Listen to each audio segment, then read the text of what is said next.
Assalamualaikum warahmatullahi wabarakatuh. Balik ke dalam channel Sipir Indo. Dalam kesempatan kali ini saya akan membahas mengenai tembok penjara. Kenapa sih penjara itu harus dikelilingi oleh tembok-tembok besar dan tinggi? Kenapa tidak dibiarkan plong saja biar masyarakat luar bisa langsung melihat ke dalam? Oke, pembahasannya lanjut setelah ini. Jangan lupa ya, dukung terus channel Sipir Indo dengan cara klik tombol like dan subscribe agar dapat memberikan edukasi dan wawasan mengenai dunia kepenjaraan dan pemasyarakatan kepada teman-teman semua. Ingat, klik subscribe itu gratis, gak ada ruginya kok untuk klik tombol subscribe kepada channel ini. Terima kasih, selamat menonton. Oke, langsung saja kita mulai ke pembahasannya. Tembok sendiri mempunyai arti suatu struktur yang padat yang membatasi dan melindungi suatu area.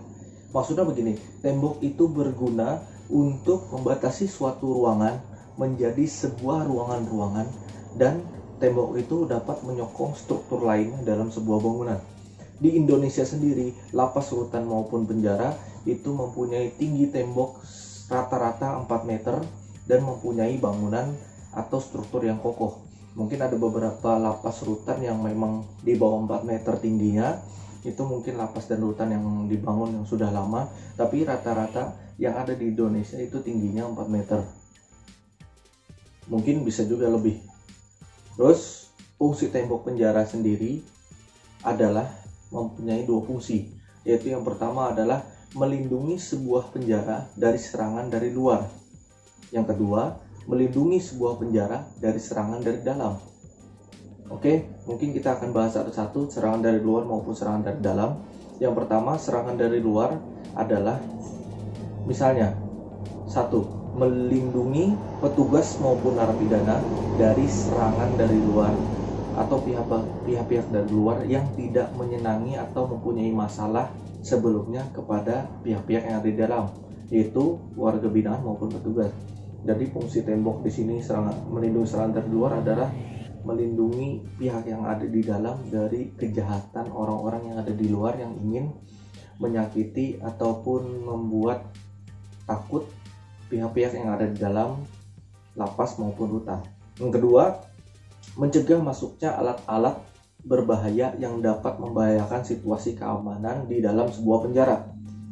Yang ketiga, menghalangi akses pihak luar untuk dapat berkomunikasi tatap muka langsung kepada warga binaan, selain melewati kunjungan yang diizinkan oleh petugas. Oke, kita lanjut ke fungsi tembok yang kedua, yaitu melindungi sebuah penjara dari serangan dari dalam. Yang pertama, mungkin yang pastinya kenapa tembok itu dibuat tinggi dan kokoh, yaitu untuk mencegah narapidana untuk melakukan sebuah pelarian. Apalagi sebuah penjara atau tembok penjara terakhir itu biasanya diisi oleh petugas yang ada di pos atas. Jadi fungsi tembok melindungi serangan dari dalam yaitu tadi untuk melindungi atau mencegah warga binaan atau narapidana melakukan sebuah pelarian. Yang kedua, membatasi ruang gerak narapidana yang ada di dalam. Otomatis kan dia tidak bisa langsung berkomunikasi dengan orang dari luar. Jadi ruang dia terbatas, hanya berkeliaran atau bersosialisasi di dalam lingkungan di dalam penjara itu sendiri. Yang ketiga, jika terjadi suatu pemberontakan yang di dalam sebuah penjara atau di dalam sebuah rutan dan lapas, itu tidak akan membahayakan orang-orang atau masyarakat yang di luar. Maksudnya lebih menghambat lah.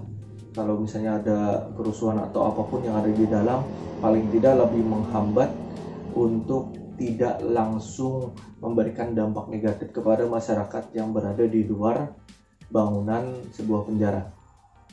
Sekian dulu informasi yang dapat saya berikan mengenai sebuah tembok penjara. Semoga informasi yang pendek ini dapat memberikan pengetahuan dan wawasan kepada teman-teman sekalian. Dan jangan lupa dukung terus channel Sipir Indo dengan cara mengklik tombol like dan subscribe agar teman-teman bisa membantu saya untuk mengedukasi kepada teman-teman sekalian mengenai sistem pemasyarakatan dan sistem kepenjaraan. Terima kasih telah menonton. Wassalamualaikum warahmatullahi wabarakatuh. Salam pemasyarakatan.